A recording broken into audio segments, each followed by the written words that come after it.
Around 12 years ago, when I was here in Bangalore, I had wonderful opportunities of visiting multiple places.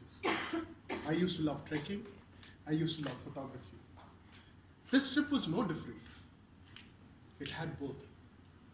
We decided to trek all the way from Kemangundi to Hebbe Falls. Kemangundi, for those who don't know, in Kannada means red soil mountain.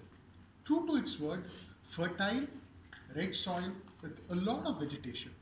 It is housing the horticultural society as well. Right?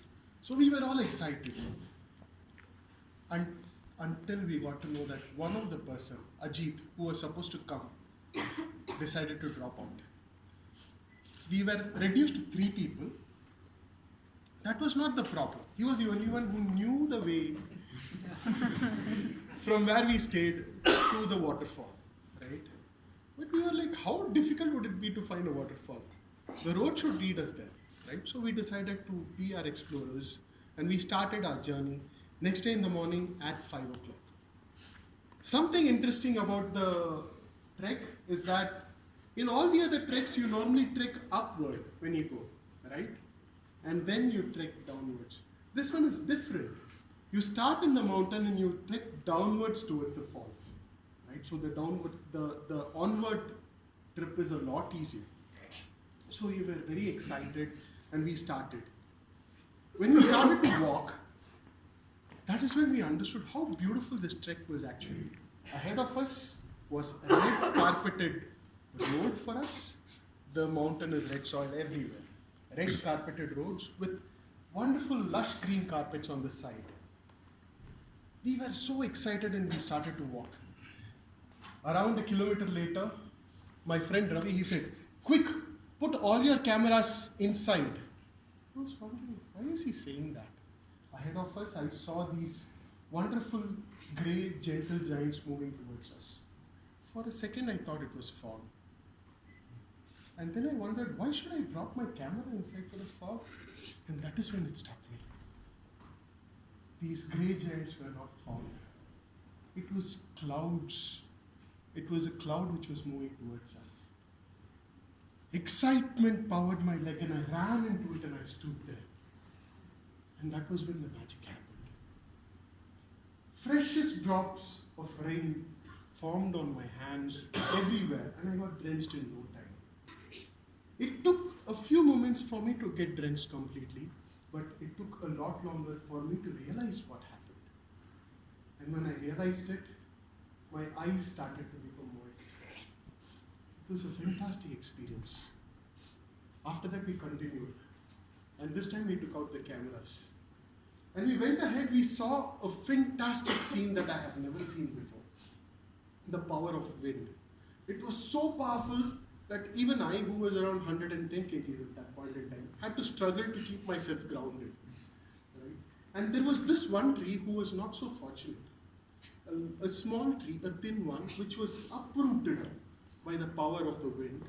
And then we saw the power of love that the wind had as well. This uprooted tree beautifully rested itself in the arms of 2 other trees.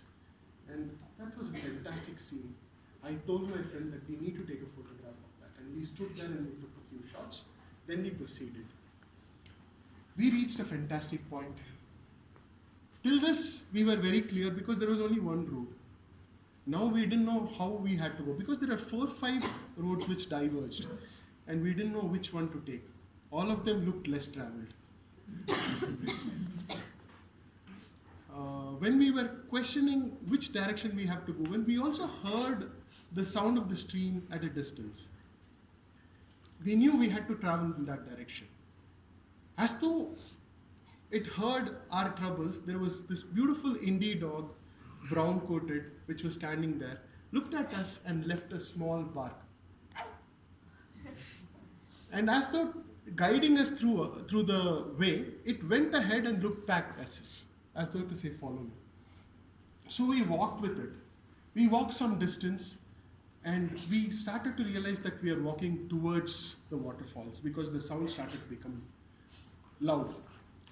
And there was one junction, we didn't know what to do because there was a stream. And those who have done any trekking would know that a stream of water is very, very difficult to trek through because You need to know where to place your leg. One wrong step and you're carried away by the water, right? And we were waiting there. Again, to our rescue, this indie dog came in, the brownie, and he gracefully, with the grace of a ballet dancer, knew where to place its legs, and it went to the other side and it waited for us.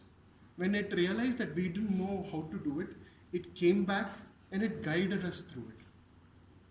And we reached the other side. Now we were very, very close to the waterfall. But we were hungry. So we immediately sat down, had our lunch, and gave our companion some food as well.